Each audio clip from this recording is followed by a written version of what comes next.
Hey everyone, it's day 14 of the 30-day challenge where I'm going live on Facebook every day to talk about my real estate business and let people know that I'm looking for new investor partners to work with us on our real estate investments here in the Phoenix metro area. So I've shown you guys some of the flips that we do and done some walkthroughs of those properties, but that's not the main thing we do.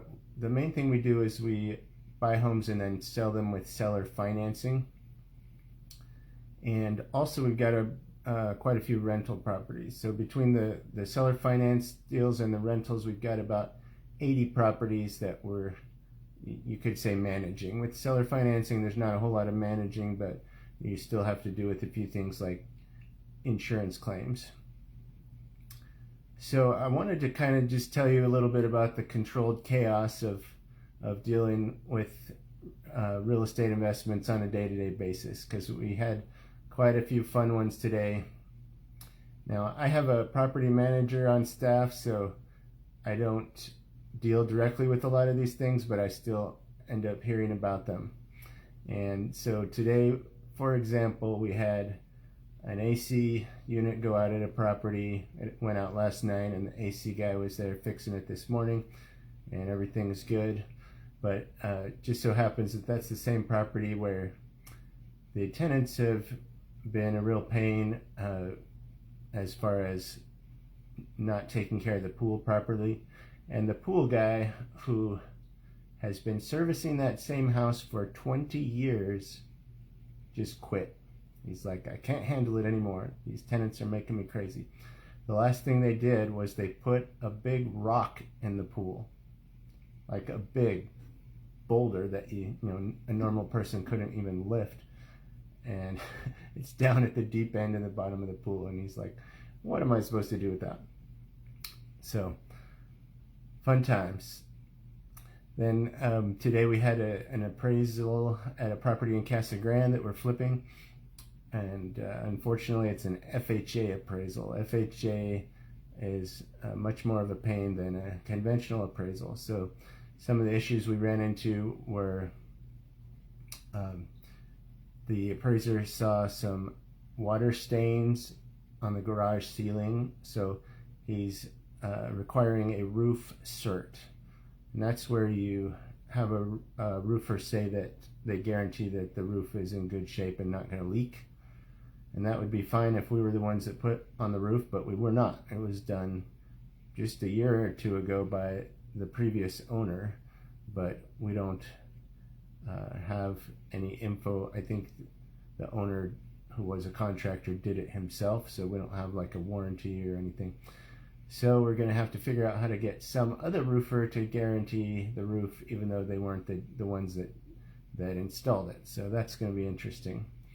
Also, at that same property, with FHA, you have to have paint on every wooden surface, like fascia and eaves. Anywhere there's wood, it can't be raw wood, it has to be painted. Well, at this house, there's a big old shed way in the backyard. Imagine like a barn, except it's not huge like a barn, but it's not a little shed that you would buy at Home Depot. It's a big structure, and we've just ignored it. It's not adding any value to the property as far as the appraiser. He said, it counts for 0, but yet because it's FHA, you have to follow the rules. So we're going to have to paint the shed, and also you found termite damage in some of the wood in the shed, so we're going to have to replace some of the beams in the shed, or we can just demo the whole thing. In other words, tear it down. But it's definitely going to be cheaper to paint it and replace a couple of rafters, so that's what we're going to do. But it's just another FHA hassle, and I want to say our company is Hassle-Free Homes, so we don't do those kind of things. But of course, when it's an FHA contract, we just have to deal with it. So another thing we've got going on, we've got a rental property that's a 6-bed, 4.5 bathroom home, and we rented it out 1 year ago to some people who said that 3 adults would be living there and no one else. Well, they were lying. We drive by from time to time, and there's like 7 cars there. So apparently they're using it for some sort of corporate situation and just having all the employees live there or something.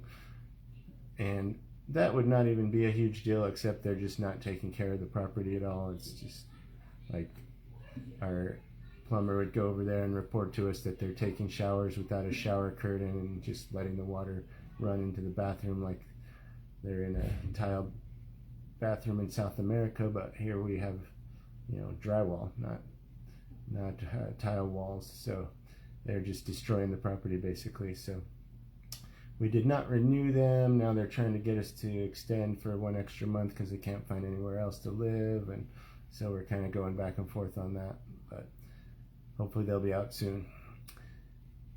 Then we've got another interesting one where, and you can turn the video off now if you're squeamish about toilet issues, but they've had a problem with the toilet not flushing, the water not going down, and we've had multiple different plumbers out there multiple times. And so finally a plumber pulled the toilet. Instead of just trying to snake it out, he pulled the toilet out and looked up inside it and down below it, and he found some what appeared to be rocks, but it turns out they are poop balls that are hard as rocks. That home is rented out to a group home that takes care of developmentally disabled people. So apparently one of them has some sort of condition, I guess, to where their poop is harder than normal. I'm not sure, but we didn't really have a solution for that.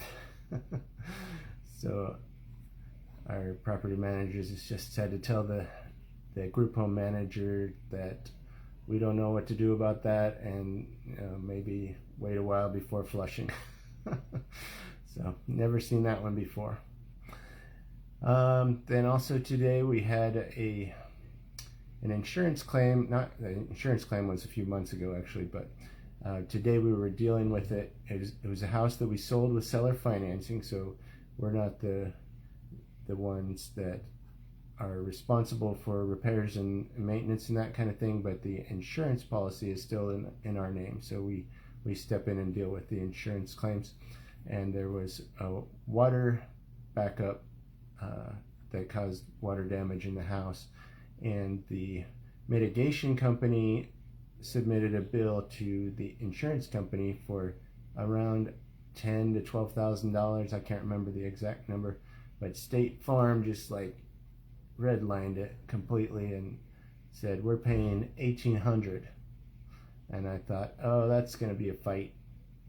But today, talking to the contractor, they were just like, no, we're just going to accept the $1,800 and move on. So that luckily for us didn't end up being a big hassle, but unfortunately for the contractor, they didn't get paid what they wanted by the insurance company. So that's part of life when you're doing work on insurance claims sometimes. And I expected that they would put up a fight and try to get money out of State Farm or money out of the homeowner, but in this case they just went along with it. What else? Oh, my favorite one from today was so we have an account servicing company that I've been using for 15 years or so, and I never really talked to the people there. I've talked to customer service before, but the higher ups, I don't think I've ever talked to them in the 15 years. And today one of them sent me an email saying, Nate, please call me. So I thought, what's going on? Because we always email, about everything. So I called her up, and apparently one of our borrowers, someone who we sold a house to with seller financing, we sold it to him about 8 years ago. Originally it was on a 5-year term, and then he renewed for another 5 years. So he's been in there for 8 years, making his payments, no problem. But apparently he's gotten a little bit cuckoo. He was over at the account servicing company trying to sell them something, trying to pitch them some sort of thing he's offering, and the person he wanted to talk to wasn't available, so he tried to like go back into the office in their private area, and they told him to leave, and they weren't interested in his sales pitch, and so then he started going on a political rant. And I'm like, oh boy. So I'm not sure what's going on with this guy, but the account servicing company was wanting to just cancel the account and hand it back over to us. And so I talked through some other options, because we don't want to have to service it ourselves or find a different account servicer. So hopefully we found a solution there, but it's just like, that's another new one. But every day there's something new. So one of my points in telling you all this is that while it's sometimes pretty chaotic in property management or dealing with real estate in general, our company is Hassle-Free Homes, and for our private lenders and our investor partners, you guys don't have any idea about any of this unless we happen to tell you. Our investor partners on any of these specific properties have no idea that any of this is going on, and they never will unless they're watching this video. They just know that they get their payment every month. We have some properties like that we've sold with seller financing that the borrowers default, or they get behind, or they give the house back, or we have to foreclose on it. Our investor partners never know. They just know that they're getting their payment every month because they're dealing with us, not with the end buyers or the tenants or anything like that. So when we say hassle-free homes, our investments are hassle-free and passive and secured by real estate, and you can just set it and forget it and not have to worry about it. So if you or anybody you know is looking to get into real estate investing, please let me know. We're looking to raise at least $1 million. Well, we've already raised part of that, but a total of $1 million over these 30 days from new investor partners. So look forward to talking to you soon.